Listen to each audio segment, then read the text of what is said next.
Telecom sector को नई तकनीक यानी 5G से लैस करने के लिए स्पेक्ट्रम की नीलामी 26 जुलाई से शुरू होगी और इसमें कुछ फ्रीक्वेंसी बैंड के लिए आक्रामक बोली लगाई जा सकती है।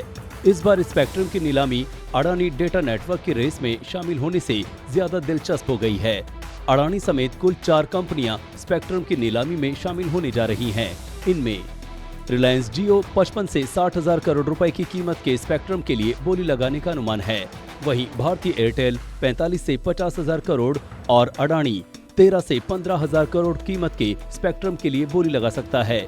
इस रेस में चौथी कंपनी वोडाफोन है।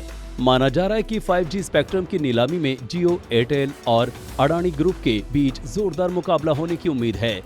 आवेदन करने वाली कंपनियों के पास अपना आवेदन वापस लेने के लिए 19 जुलाई तक का समय है, लेकिन लगता नहीं है कि कोई भी कंपनी इस मुकाबले से पीछे हटेगी।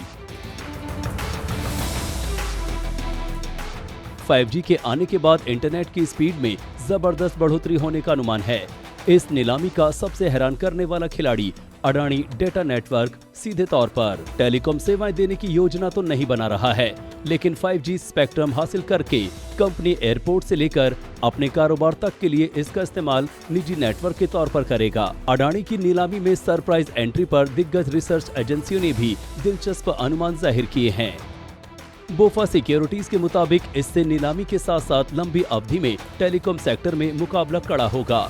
ब्रोकरेज कंपनी CLC ने अडानी समूह के स्पेक्ट्रम की नीलामी में शामिल होने से स्पेक्ट्रम के मूल्य को लेकर अनिश्चितता पैदा होने का अनुमान जताया है। इसके अलावा क्रेडिट स्विस ने कहा कि जब सरकार निजी कंपनियों को बिना किसी लाइसेंस शुल्क के बेहतर और कम लागत पर स्पेक्ट्रम लेकर खुद के इस्तेमाल के लिए गैर सार्वजनिक नेटवर्क स्थापित करने की मंजूरी दे चुकी है, तो फिर अडानी ग्रुप स्पेक्ट्रम नीलामी में क्यों शामिल हो रहा है? गोल्डमैन सैक्स ने अडानी समूह के स्पेक्ट्रम खरीदने में सफल होने पर 5G में मुकाबला बढ़ने के साथ ही ग्रुप के मोबाइल सेवा कारोबार में उतरने का रास्ता खुलने की बात कही है।